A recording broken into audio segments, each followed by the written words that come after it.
So good morning, good afternoon, good evening to everybody from around the world, wherever you are. I am Alethea, PATA's Youth Ambassador, and I'm very glad to be the host and moderator of today's PATA Youth and IGLTA webinar, Building Bridges and Breaking Barriers. So before we begin, we have some announcements to make, some housekeeping announcements.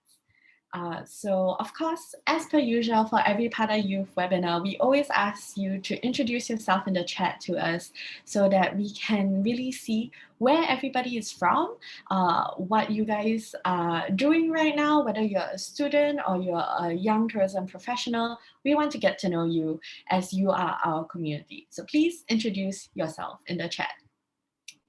Next up, use the Q&A function to ask questions to our speakers. You can do this throughout the webinar during the panel discussion itself, and we will get to all the questions at the end during the Q&A section.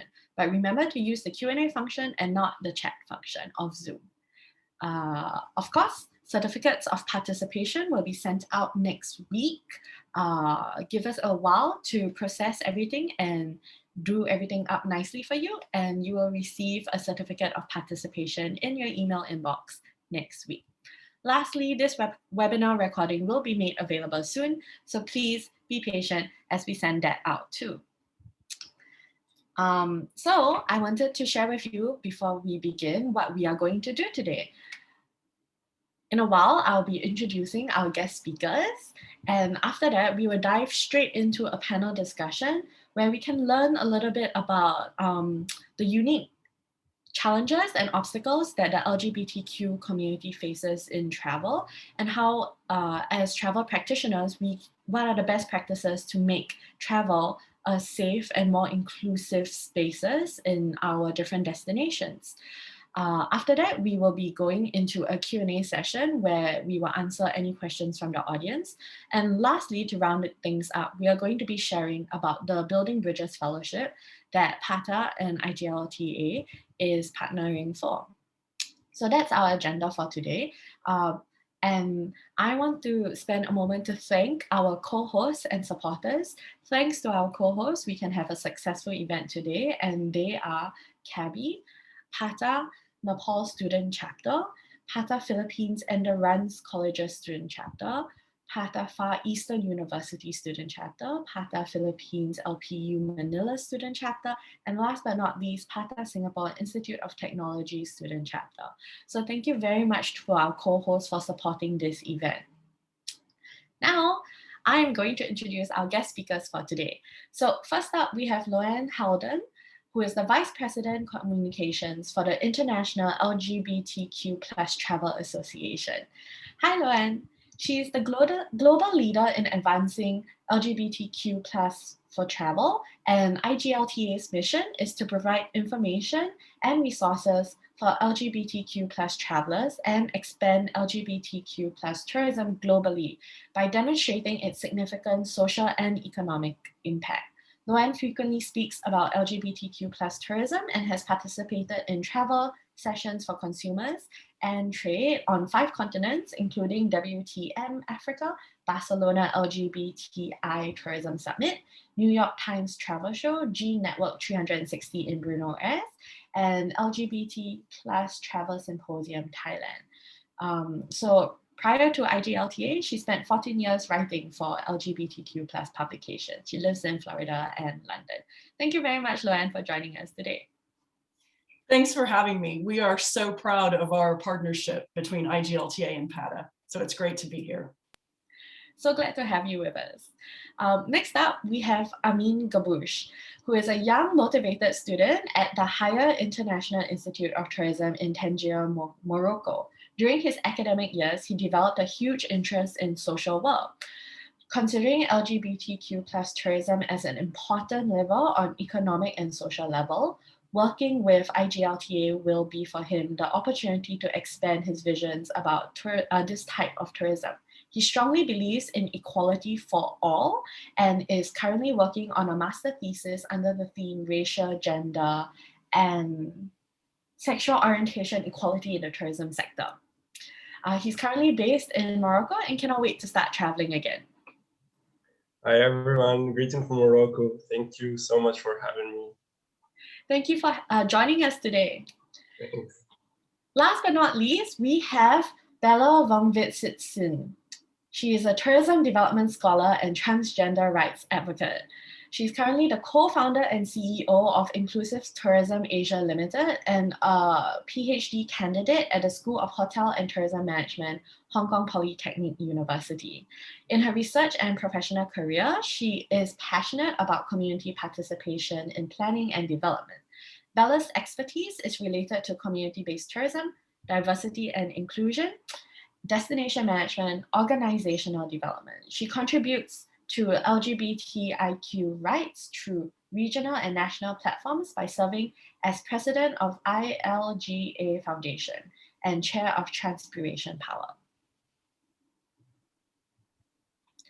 Bella, you want to unmute yourself and say a few words to the audience?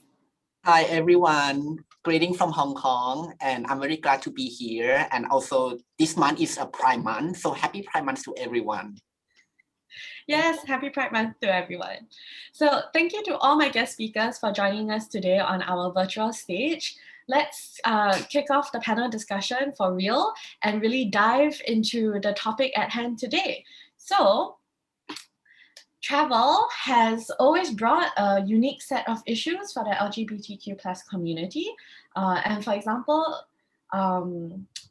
safety, the issue of safety, whether or not this community can expect an authentic welcome, if they will face any difficulties in hyper surveillance spaces like airport security, checkpoints, and more. So Loanne, I wanted to ask you, since you have so much experience over the years with this community and in the travel industry. So now that there's so much more awareness of this issue, and the world is so much more connected now thanks to the internet, and we're able to speak to each other. We have finally learned this language that has enabled us and empowered us to be able to communicate to each other on activism issues and equal rights to travel and etc. etc. I wanted to ask you, how has the issue of equal rights and safety for LGBTQ travelers changed over the years? Sure. I mean, I think the answer to this question is it's changed dramatically, and in some ways it hasn't changed at all. I mean, and this is the thing that we have to think about, and as we talk about all of this today, because the modern LGBTQ plus rights movement is really only about 50 years old. So if you think in terms of progress about how much we've grown in terms of acceptance and visibility over what's been a really short period of time, it's been quite incredible. You know, we're in so many parts of the world, we're no longer in hiding. We are out and we are proud, and we're very much an integrated part of the community. However, there are still 70 plus countries that criminalize our relationships. And it's also not just about the laws themselves. That's not the only determining factor in what makes someone feel safe where they are. There's also cultural reasons, there's family reasons. So just because a law changes in a country, that doesn't mean that suddenly everyone feels safe.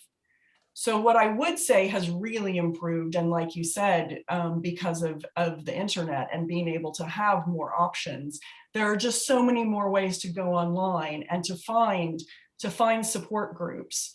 And that is one of the things that IGLTA does, is we provide a number of travel guides. And if you go to our online travel guides, there's one that is specifically dedicated to safety issues. And there's also a guide that's specifically dedicated to transgender safety in travel, because that's a different set of issues.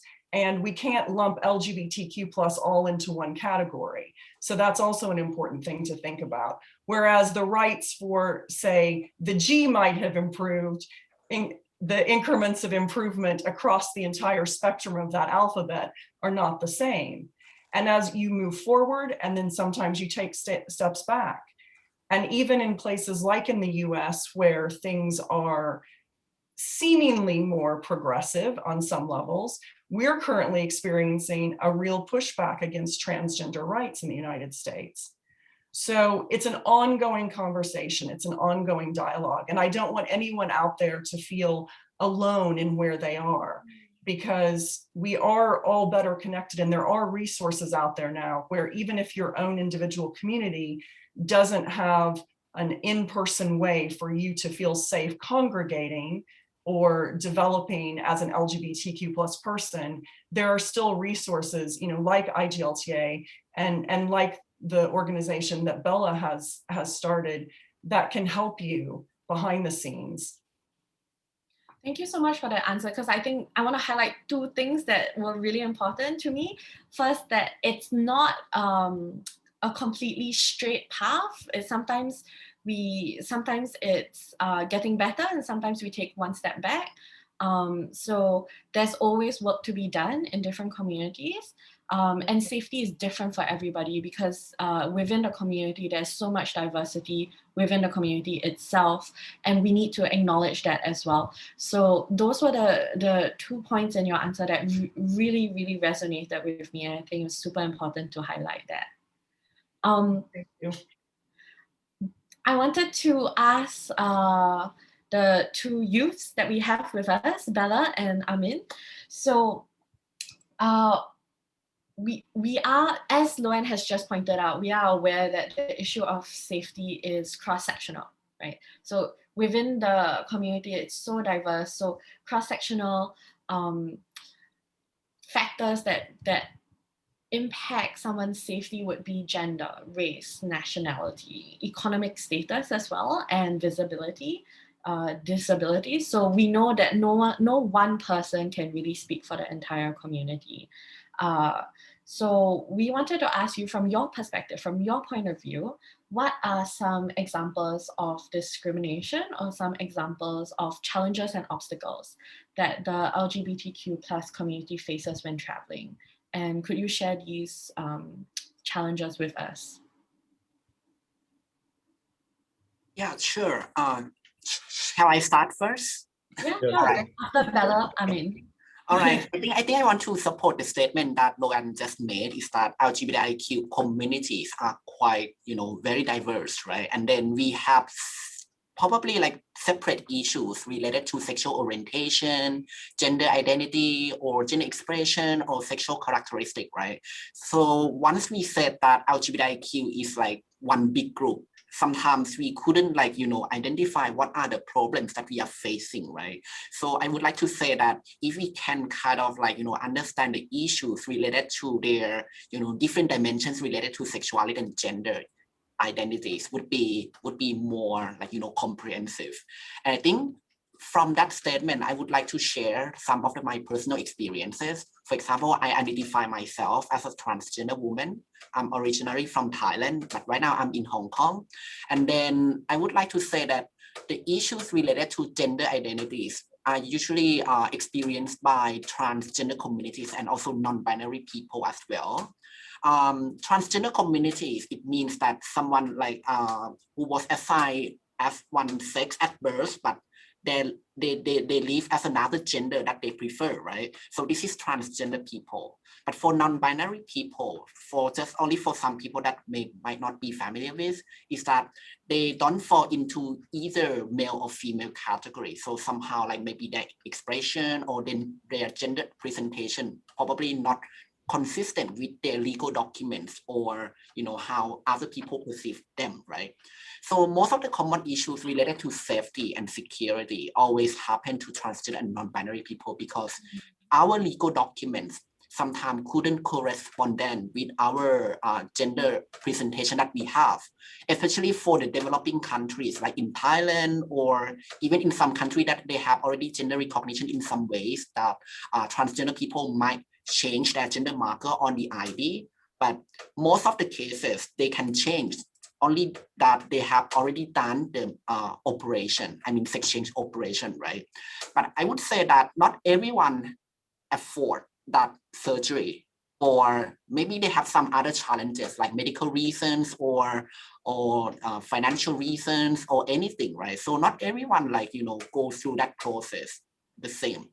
So many people are still experiencing a lot of discrimination, like related to the legal gender.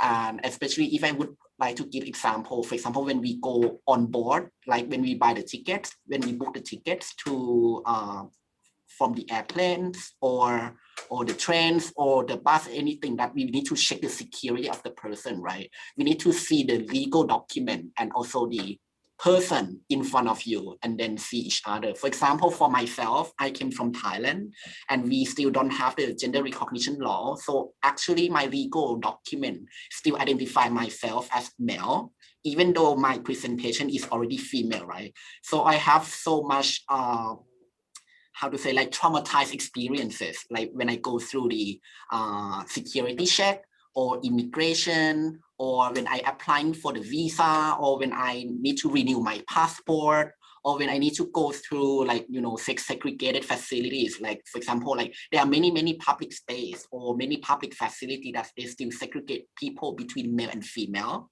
For example, toilets or maybe some spa or massage place or something, right? Because that is quite sensitive to, in related to gender as well. And also another point that I would like to make is about language, because in English, for example, we have the binary sex segregated language that we have used is that pronouns, for example, whether we identify ourselves as women, so we would like to be addressed as she or her, for example. But sometimes when people are not familiar with this kind of sensitivity, they might refer to your legal gender. That is probably not true when you present yourself to another person, right? So sometimes whenever we need to present the legal document, for example, like hotel check-in, or when we need to book the ticket, as I said, we need to try to, you know, explain who we are all the time, like, you know, along the process, and then make them understand that, oh, okay, maybe my legal gender is another gender, but, you know, my gender appearance is another thing. So those are the issues that always brought into so much sensitivity throughout my travel experiences. Thank you so much for sharing your personal experiences with us and being very honest and candid about it and the struggles. And I'm sorry that it was a traumatizing experience as well. So in our next question, we are going to be tackling some best practices and how we can try to make these spaces that you've just described and these experiences that you've just described less traumatic, more inclusive, more welcoming for a diverse community that does exist and we want to acknowledge exists as well. So we will tackle all those best practices in the next question, but I do want to give Amin an opportunity to share as well his thoughts on the challenges that the community faces as well. So thank you so much, Bella, for that answer. Thanks so much, Bella and Loanne. Well, I mostly agree with what Loanne and Bella said, that the LGBTQ plus community faces challenges while traveling, but I also join them from my point of view. I think that transgender people are the one who face more discrimination while traveling, because, for example, you can never tell one's sexual orientation just by looking at the person. However, for transgender people, it's more difficult when it comes to legal document for traveling. Now, we all feel anxious when we are at a security checkpoint, for example, at the airport. Well, just imagine that the anxiety and the fear is multiplied for transgender people. And I'm sure, yeah, Bella just talked about that. Having a passport that doesn't reflect who you really are can be really challenging. So the lack of representation and biocultural support, in addition to gender segregation, denies sovereignty for trans bodies and place them in a position of high social vulnerability. However, of course, I'm not saying that traveling for the rest of the community is easy. I mean, the rest of the LGBTQ plus community face a lot of challenges as well, especially in countries where it's not okay to be LGBTQ plus. For example, a lot of friends of mine got a lot of refusal in hotels when they asked for a double bed, for example, rather than a twin bed. Because in countries like mine, if you are two people with the same sex, you cannot sleep in the same bed. So in addition to that, people make a lot of assumptions about the LGBTQ plus community. So before traveling, many people from the community have to think twice about these assumptions that might increase the risk of discrimination, harassment, violence. which put them in a place where they should change their behavior accordingly to the country that they are visiting in order to be safe. Yeah. Sorry, I'm just writing it down. No, no worries. Thank you for sharing. Thank you very much for sharing, and especially for pointing out that assumption that people make when you are two people of the same gender. What type of room and what type of beds do they automatically give just based on that assumption alone? Okay. It has happened to everyone who has traveled as a couple. It happened to me in Sri Lanka. We had a really great tour operator and everything was booked in, and we arrived really late at night, and the night manager took one look at us and decided, oh, these two women should be in separate beds. So when we got into the room, not realizing that he'd made this decision at 2 a.m., oh, great, the first night of our holiday, and we're in separate beds. But, you know, that's also a minor point compared, again, to the stress and trauma of violence and discrimination and fear that a lot of people go through, particularly non-binary and transgender travelers, because my wife and I look cisgender and they might think, oh, they're sisters, or they're just friends, so we'll put them in two beds, versus making a discriminatory based assumption on orientation. And thank you very much, everyone, for sharing your experiences, your thoughts.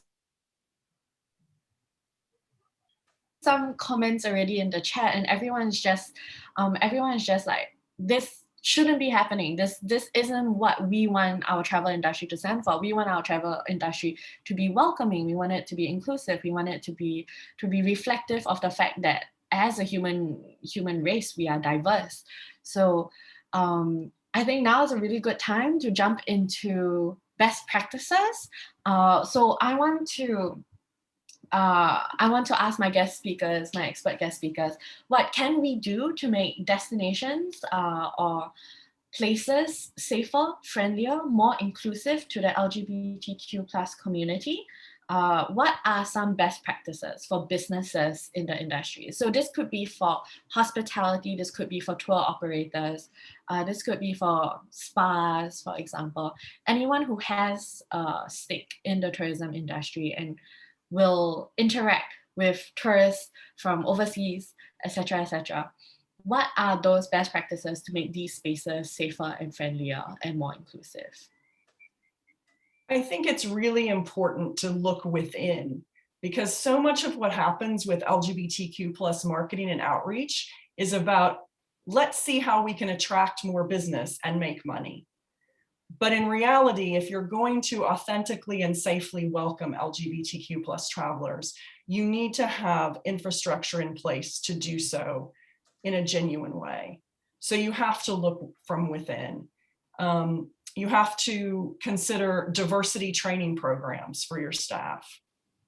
And that's a big one. And if you are working for a hotel, I mean, that's a way that even as an ally, you can approach someone and it doesn't become an overly overt question, but you can just say, hey, I think it would be a really good idea if there were diversity training offered for the team so that we all know how to better welcome guests from all cultures.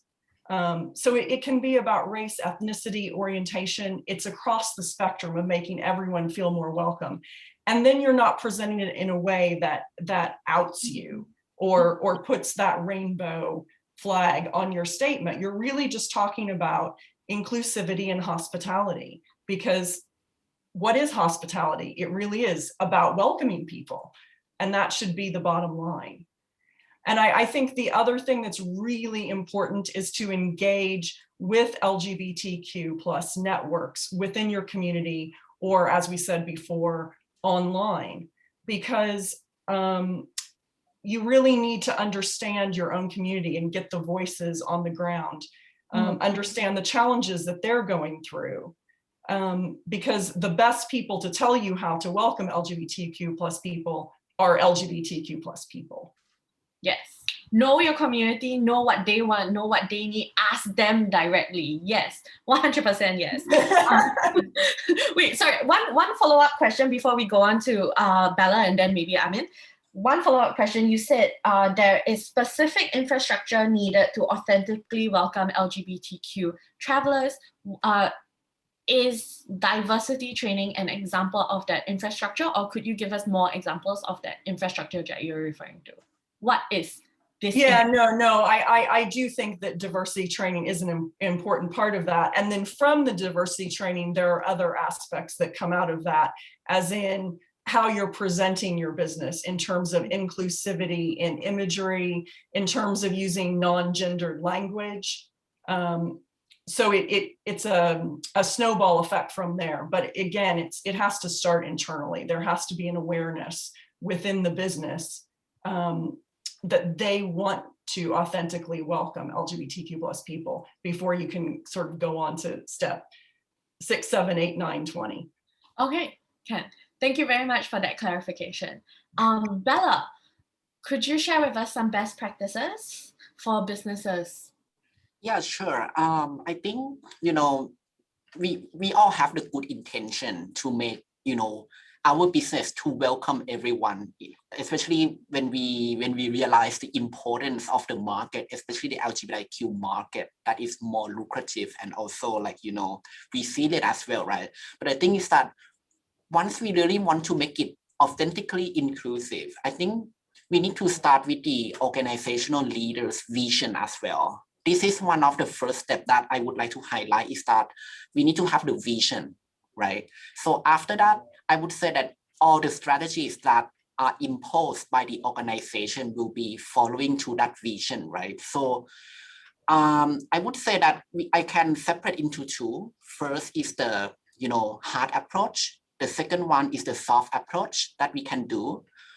One of the things that I would like to add on, Loan, is that one of the infrastructure that we can make sure that everyone have the channel to voice out their needs or concern is that we need to set the policies in the organizational level. For example, whether the whole recruitment process of the staff or the promotion or appraisal of process of the employees or everything, right? Or even the discrimination within the organization. We need to have the policies in place. Like, several organizations impose something like equal opportunity policy or, or anti-discrimination policy or, zero tolerance policy. These kind of examples, they have been, happen in many organizations that they're doing LGBTQ inclusion. And also another thing is the soft approach, right? Once we already have the training in place, also, we need to communicate with everyone. LGBTQ issue is not just only the issue for LGBTQ people only, but at the end, it affects the whole environment of working. Like, no matter you are LGBTQ or you're not LGBTQ, at the end you work together, right? So I would say that one of the key important thing that we need to highlight is about the internal communication, that we need to make sure that the idea of diversity and inclusion, especially LGBTQ dimensions, need to be mainstream across the organization. It's not only about human resource management only, but it's also related to other departments. And also, I think one of the key players that can push forward these strategies is the mid-level manager, because they are somehow like, the connection between the top management and the operational staff, right? So they are the person who are kind of like the gatekeepers in order to make sure that this kind of environment is inclusive to everyone. So I think that would be one of the suggestions that I would like to make. Thank you so much for that suggestion. I think it's super important as well to make sure that the inner workings of your organization also reflect the fact that you want to attract LGBTQ customers. It needs to match. Amin, what do you have for us in terms of best practices for businesses within the travel and tourism industry? I'm sure Loan and Bella covered it all, but of course I agree with them when they said that businesses and tourism professionals in general should understand the needs of the LGBTQ plus community while traveling. Well, that can be achievable doing too many stuff, like looking for research about the LGBTQ plus trends, conducting surveys, etc. The second thing that we need to know and we need to do is to train our staff and the people who work in the tourism industry. Because of course, not everybody has an idea about the struggle of the LGBTQ plus community because they're coming from a traditional background, especially in countries like mine. So we need to make sure that our staff is trained to welcome people from the LGBTQ plus community and to accept their differences. The third thing is to have more inclusive policies to stand with the LGBTQ plus community. And in order to reach that, the first step and the most important step is not to make any exception, especially in promotion and marketing campaigns, etc. And the last thing, and I think it's the most important thing, is to let the LGBTQ plus community know that we are welcoming them authentically, not for profit. And that can be done in many ways. What the community needs to know is that they will be safe during their trip. And as a business, we should provide them security and safety, of course, during their travel. Thanks. Thank you so much. I think one thing to highlight is that we have been very general in terms of our in terms of the best practices that you guys have suggested, but these best practices apply across the entire industry to all sectors, not just hospitality. Also, if you are an airport, if you're running an airport, your airport security staff can also go through diversity training and should go through diversity training, etc., etc. So it's the best practices that we've said today, while they are a little bit general and not specified, it really does apply to every single sector of the tourism industry. As long as you consider yourself part of this industry, this is something that you can do to align. Okay, so now I want to ask an important question. How can we safely be advocates for LGBTQ plus issues in tourism, also in our everyday lives? I think Loan has already kind of mentioned this already, you can be an ally by just simply suggesting diversity training to the organization that you work at. Diversity training doesn't just apply to LGBTQ plus community, it applies to race, to religion, etc., etc. So how else can we safely be advocates for this issue? Well, there are other organizations out there too that you can look into, like, for example, PFLAG, because that's built around parents and families supporting lesbian and gay people. So there's networks like that that are specifically speaking to allies. And I know that PFLAG in China has been particularly active. And there have even been pre-pandemic PFLAG cruises that brought together all different families as a means of support, which is an incredible thing. So I think, getting involved through those ally networks can be a key way of entering in a safe way. I immediately want to go for that cruise. Amin, Bella, anything else to add? Well, if Bella, do you want to go first or should I go? You can go first, it's fine. Okay. Well, the first thing that we should do, to be honest, is raise awareness. That's the most important thing, because we must know that people in countries that are not LGBTQ plus friendly are raised in a very close-minded way. For them, the natural and only way is to have people from different sexes. And when I say sexes, I refer to the biological sex, the one we were born with. So for them, only a male and a female can be in a relationship. But we need to educate these people that same-sex people can also have a relationship as well, because love would never hurt anyone. And I truly believe that big changes start with small steps. I mean, small actions can change the perception of people who are against LGBTQ plus community. For example, we all spend too many hours on social media. So we can use these tools, for example, to educate our close environment that there is absolutely nothing wrong with being an LGBTQ plus people. I know it's really difficult and challenging, but it's really worth the try. Thank you very much. Bella.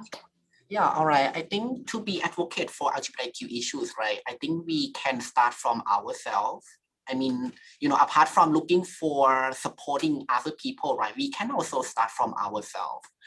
One of the things that we can do is that we need to unlearn our assumptions, because, there are so many assumptions that we have, grown up with together, like, in different culture as well, right? Like, how male or female should behave, or how we need to, follow the pattern of life that probably different from in different culture, right? So I think once we want to, make our society to be more inclusive, we need to unlearn those assumptions and then try to listen to them with empathy, and no need to put the judgmental questions or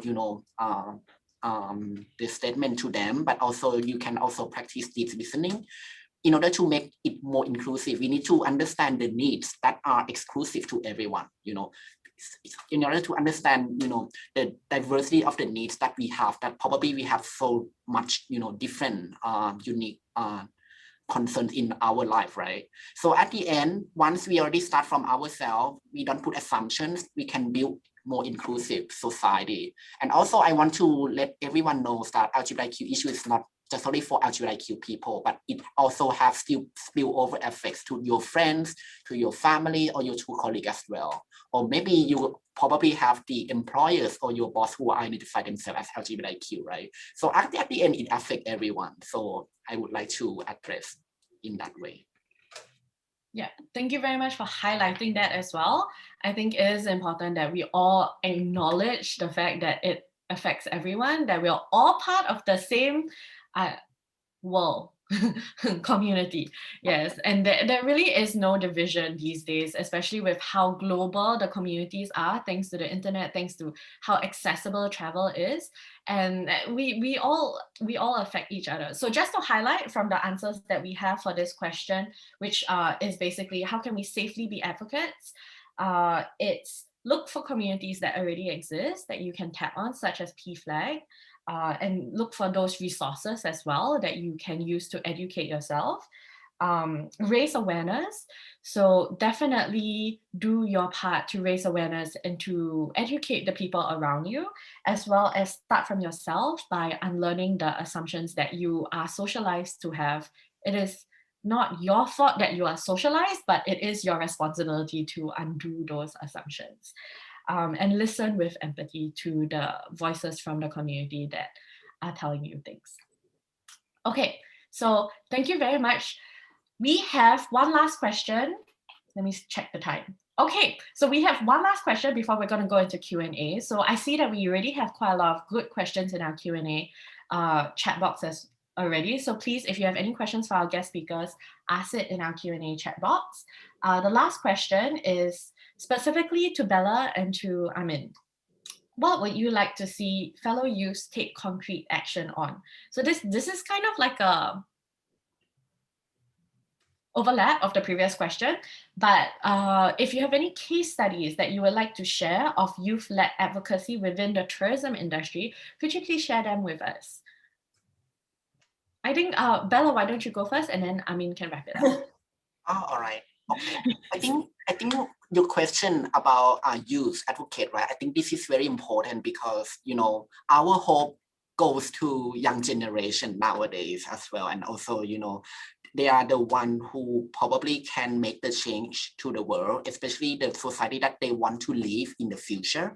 I think that is very, very important as well. And I think there are so many LGBTQ dynamics in everywhere around the world. And we need to understand that your LGBTQ issues are not geographically bounded. So no matter you are in Asia, you are in Africa, or you are in, anywhere of the world, LGBTQ issues exist, right? So no matter someone claim that, LGBTQ concept is the Western concept, actually it's not true, because in Asia, we also have, okay, I'm from, east part of Asia, right? So through our history or through our culture of Asia, we also have LGBTQ characters, appear from time to time, right? So actually it exists everywhere. For example, right now, if I want to refer to the current situation, Japan is hosting Olympics Games this year, right? So they come up with so many, a series of LGBTQ campaigns that make sure that the destination is friendly to, athletes that, not just about only LGBTQ, but also non-LGBTQ as well. Or even in Hong Kong, next year, we're gonna have gay games that is the, specialized kind of like Olympics game for LGBTQ athletes. So we are working very hard on sensitizing the whole process from the immigration and, to attending the events and socializing in Hong Kong. So we need to make sure that, everyone feels safe and, everyone is friendly and also inclusive to LGBTQ people. And I think there are so many LGBTQ creative dynamics in Taiwan or China or in Singapore as well. And yeah, so I couldn't deny that I need to give some example from my home country, for example, Thailand, right? So Thailand is quite unique context actually, because, we kind of like one of the most welcoming and accepting destination to LGBTQ people. But one thing that I would like to address is that, okay, we see the potential of Thailand to be LGBTQ friendly destination, but sometimes we need to educate ourselves. So what are the local LGBTQ people experience in daily life? Because, what we perceive the image of the destination probably not consistent with the local people experience, right? So right now, Thailand has no gender recognition bill, or we don't have same-sex marriage bill, but, somehow we still promote LGBTQ people to travel, and also, especially like, you can get married in Thailand, you can do honeymoon trip in Thailand, but at the end, we couldn't take care of our own people in that way, right? So that is one thing that we need to try to familiarize ourselves with the issues, and also, to be sure that, whether it's authentic or not to the LGBTQ people. Yeah, that would be something that I would like to share. Thank you so much. I really like the optimism, and I'm okay. So I'm really excited to hear Amin's answer. Amin, could you share with us as well? What would you like to see fellow youths take concrete action on? Do you have any case studies to share with us? Well, yeah, first of all, thanks, Bella, for that, because what I would add is we need to take actions to raise awareness on the LGBTQ plus inclusion, not only in tourism or in other industries, of course, but it's a daily life concern. Even though it can seem really difficult and challenging in countries like mine, where the subject is still considered as a taboo, but it's really worth the try. Therefore, I am really grateful for IGLTA for giving me an opportunity to raise my voice and make a difference. We are here to let every person from the community know that they're not alone. And I think it's really important for international organizations to follow the IGLTA path and include more young people from countries who are not LGBTQ plus friendly. There are a lot of people like me who want to see things change in a better way. So as for my experience with IGLTA, for example, it made me more courageous and made me want to take more actions to fight for our community and in countries like mine. So yeah, we stand together. Thank you so much for that answer. So, okay, we have many questions in our Q&A chat box. I want to dive in straight to some of them. Maybe Loan, you could do us a favor and answer this question. It's coming from a DMC perspective. So what kind of tours, what kind of holiday packages are suitable? Can you provide some tips that we can learn to serve the LGBTQ community better as a tour operator? So I think earlier in the discussion, we did talk a lot about hospitality, aviation, but we haven't really talked a little bit about tour operators and DMCs. Could you share with us some tips, best practices? Sure. So one of the things that we've seen work really successfully within our network of tour operators is that they're not focusing on creating all LGBTQ plus experiences. We certainly have tour operator members that are doing that and doing that quite successfully, but that's a very small niche. When you look at the global spectrum of tour operators, the most important thing is for them, again, to go back and get education and understand the community. But also, this is a great way to get engagement and to employ LGBTQ plus people. So, go identifying LGBTQ plus tour guides, identifying businesses that are already welcoming to the community within their network and incorporating those things into their tours. That's a part of it. But also it goes back to the beginning, for a tour operator from the very beginning, one of the first things that they need to do is sort of look at their overall infrastructure and how are they marketing? Because people who don't see themselves represented are not going to feel included. So when they're putting together their offerings, are they speaking in gender neutral language? Are they presenting things in a way that makes it sound like they're just talking to cisgender people? Or are they presenting things in a way, and it doesn't have to be building a microsite that's all rainbow flags. It can be very, very simple. If you're looking at a website and you see a photo that clearly includes a non-binary person, that speaks volumes. So it's about the image you're projecting outward, and it's about doing that homework inward so that you can create that element of safety. So it can start with very, very, very small steps. And there are a lot of resources out there that we've talked about today, but also, IGLTA is always here for the global community. That's what we do. We're here to provide resources. If there's anyone listening who just has a question or they want to talk through things, that's what we're here for. And they can just drop a note to IGLTA@IGLTA.org at any time, and we're there to answer it for them. I'm so glad you said that, because we have so many questions that are just really, really, really simply like, how? They're just like, it's like people who want to take the first step are ready to take the first step and are just a little bit unsure of how to take the first step. I think really the first, as Lohan has said, doing that homework internally, looking up resources, starting to join networks such as IGLTA's network, trying to listen and listen with empathy.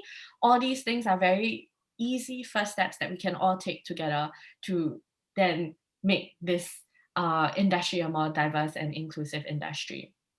So, you know what? They showed up for the webinar today, so they've taken the first step. Thank you for showing up for the webinar, everybody.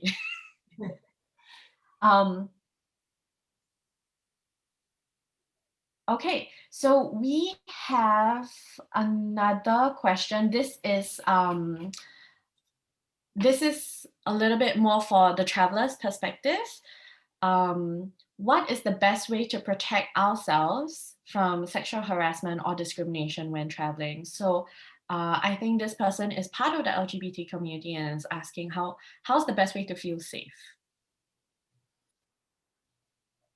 Well, I think Bella and I might have different answers to that question, because again, it's a perspective thing, right? So, as a lesbian, for me, I mean, I often say I'm really traveling as a woman first. So in places and situations where I would not feel safe as a woman, I mean, that also crosses over to, safety as a lesbian. So it's really about doing your homework. I don't, I love travel. It's my career, but I still look at every destination that I'm visiting through a lens of gender, through a lens of orientation. And I really map things out in a way in advance so that I can have the best possible experience. And the important thing is to remember that you can't live in a bubble. There's no way to eliminate it completely. Things can happen anywhere in the world. It could happen, in London just as easily as it could happen, in Marrakesh. So you just have to take a certain leap of faith, because travel is worth it. And I do firmly believe that ultimately all of the good and beautiful and wonderful experiences in the world do outweigh the challenges. But being an informed traveler ultimately is what makes it better. So thank you very much for that. Bella, do you want to add to that answer? Yeah, sure. Maybe I can, I can add on for transgender travelers as well. As I mentioned before, that we have a lot of, discrimination experiences through the security check or, the immigration process, right? So I think what we can do is that usually they just want to, check whether you are, a secure person or not in order to enter the border, right? So the thing that we can do is that if your legal document is not consistent with your gender representation, probably you can prepare a little bit more supplement documents in order to show that you have planned your trips in advance. Like as what Loan said, that you need to do homework before, right? So once you can, guarantee yourself that you are safe, I mean, as an individual, it's not just only about gender as only, right? But you need to prepare your trip. You have booked the tickets, everything all done, or you have bought the insurance. You have prepared, the emergency contacts. Once we have any, any difficult situation that you can contact, for example, your embassies when you go abroad, because no one will understand you if you are not the local people understand each other, right? Especially if you go to the hostile place, you need to contact your embassies, right? If anything happened, right? And also, yeah, I think everywhere we need to do homework, and then we need to see that what attractions that are safe for transgender people, or whether they have any sex segregated facilities, and then we need to make a decision, right? Whether we want to put ourselves into those kind of risky situation or not. So I wouldn't say that, everywhere is safe for transgender people, but I think we can try to, do homework and then also make sure that we are safe during the travel process. I never expected homework to now be a keyword in our webinar, but here it is. Amin, I have a different question for you. This is from an anonymous question asker, coming from a Middle Eastern background, coming from the region that you are in, which is less LGBTQ friendly. How do you advocate to that community? Coming from a Middle Eastern background or an Arabic background in general, it's really, really difficult to talk about the subject in the first place. However, it's worth the try. We can still educate people. We can tell them that it's totally okay to be LGBTQ+ as long as no one is harming anyone. So it takes small steps to reach the big changes. And we have social media nowadays. We have a lot of tools that can help us educate our close environment. So we need to take action. That's the most important thing. If we don't do anything, we won't reach anything. So we really need to take action and start educating people and raising awareness about this subject.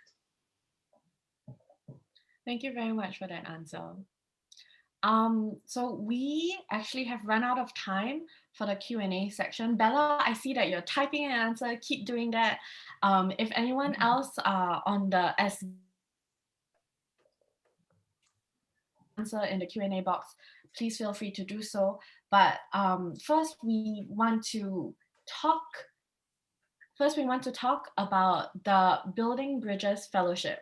So Kun Om, could I have the slides back up, please? We want to share with you an opportunity that PATA and IGLTA have partnered on. It is called the Building Bridges Fellowship. Loan, could you tell us a little bit about this fellowship and what are the goals of the Building Bridges Fellowship? Sure. Well, as we mentioned at the beginning, IGLTA is about creating information and resources to advance LGBTQ+ travel globally. But we also have a nonprofit foundation, and its role is really to empower LGBTQ+ welcoming businesses globally through leadership, education, and research. And one of the key initiatives within the foundation is the Building Bridges Fellowship Program. And we partnered with PATA on that in 2017. We've had recipients from China, from Thailand by way of Hong Kong, Bella, who's with us today, and Nepal to date. We would have had a recipient from Japan, but alas, COVID. So we're really hoping that we can move forward, and even if it's not in person, from a virtual standpoint, we really want to encourage applications from PATA young professionals for this opportunity for 2021.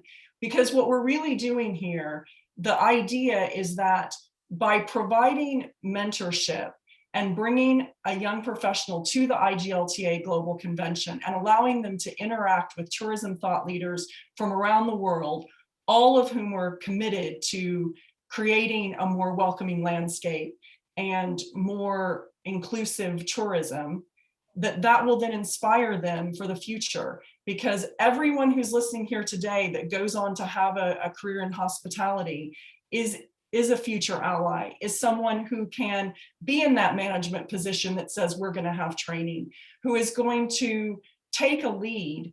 And so we want to plant those seeds now and inspire someone out there listening to fill out that application and join us through the IGLTA Foundation to learn more and contribute to building that welcoming landscape for everyone. I love it. I love it. So this is one of my favorite, this is one of my favorite partnerships to support. I think it's so meaningful, the work that you do.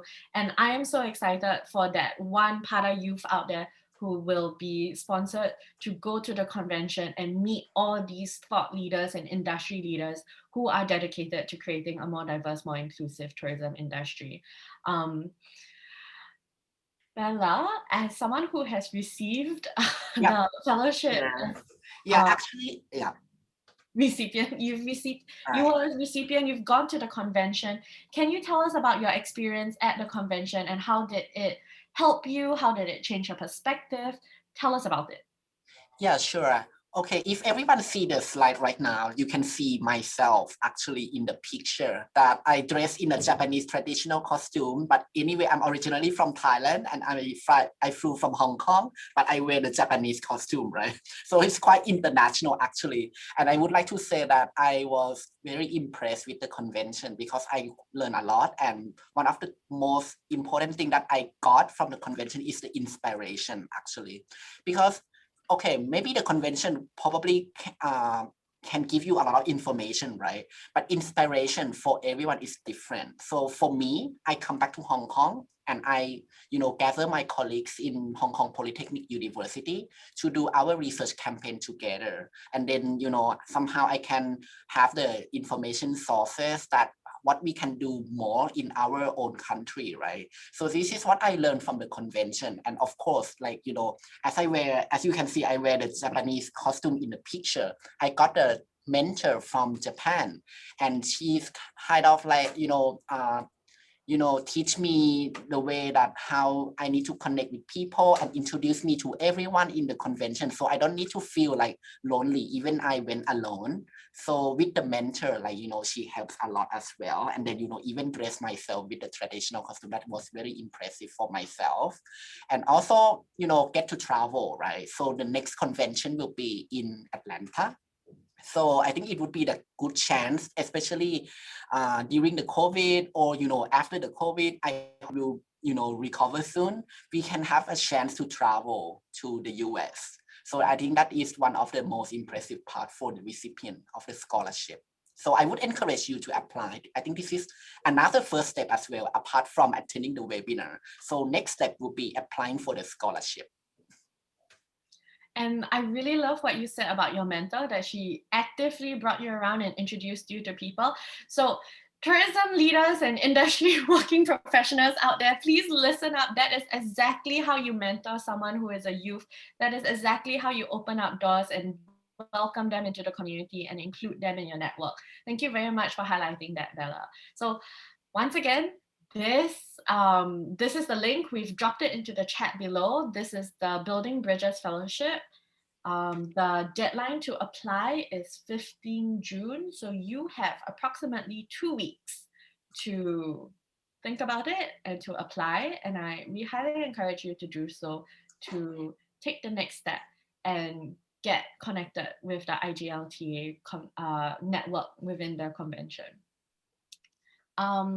Loan, Amin, for two people who work for the organization, any last words about the convention or the fellowship or your experience working at IGLTA? I would only add that this is the first step, and the second step will definitely be the convention because it's so educational. And if you are really interested and you want to be part of the change, we will send the link of the convention. Make sure you register, and hopefully we will see you there with us. I'm just so proud of Amin, who just took that step to reach out. You know, here's someone who's sitting in Morocco, and we've talked about how challenging that is in North Africa. And he wrote us a beautiful letter and said, you know, is there some way that I could be an intern for you? And now he is. So it just goes to show how nothing ventured, nothing gained. So I really look forward to meeting at least one of you in person in Atlanta. But hopefully you'll continue to engage with us through the years, because there's so many opportunities with IGLTA, and it's really important that we all work together to create a more diverse and inclusive tourism world. 100%, yes. Okay, so thank you very much.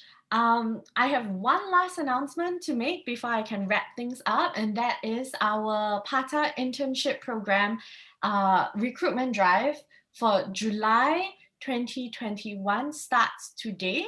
So we are recruiting interns. If you are interested in working with an international organization in the travel and tourism industry, please look at our website where we have more information on job descriptions and frequently asked questions, and you can send in your application today. So the recruitment drive is open.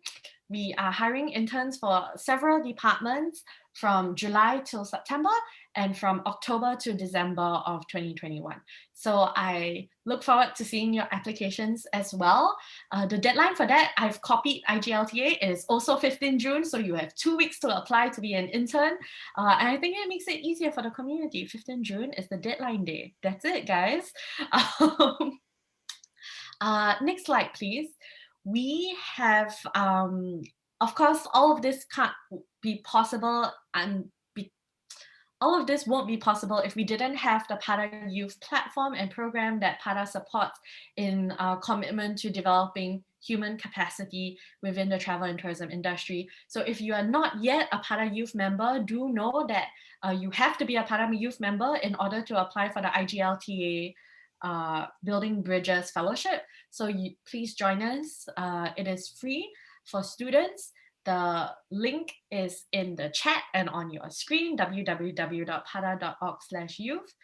So yes, please join the international community. And next slide, please. Thank you very much to our co-hosts who have supported us in this event. It's thanks to them that we have a successful event today. So thank you very much, CABI. Thank you very much, PATA Nepal Student Chapter, PATA Philippines Enderun Colleges Student Chapter, PATA Philippines Far Eastern University Student Chapter, PATA Philippines LPU-Manila Student Chapter, and last but not least, PATA Singapore Institute of Technology Student Chapter. So thank you very much to our co-hosts who have supported us today. We couldn't have done this without you, and we're very, very grateful for your support. If you have any questions about the internship, the Building Bridges Fellowship, or the PATA Youth Program, or PATA in general, if you just have questions about life, please feel free to email me. My email is ytp@pata.org. We are happy to engage with the community. We always look forward to future collaborations with people. And I see a question in the chat. Am I a student? Can I join? Yes, you can. You can join the PATA Youth community at www.pata.org/youth. It is free for students. And we are officially out of time. So thank you everyone who attended this webinar.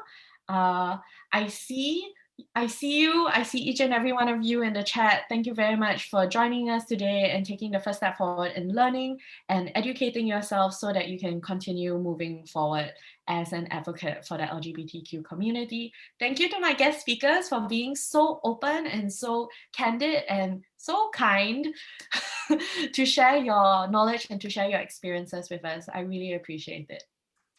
You're welcome. Thank you for having us as well. And thank you for the audience. Thank you. Take care and be safe out there, everyone. Yes. Thanks, everyone. Happy Pride Month. Be safe. Bye-bye. Yes, Have a bye-bye. good day.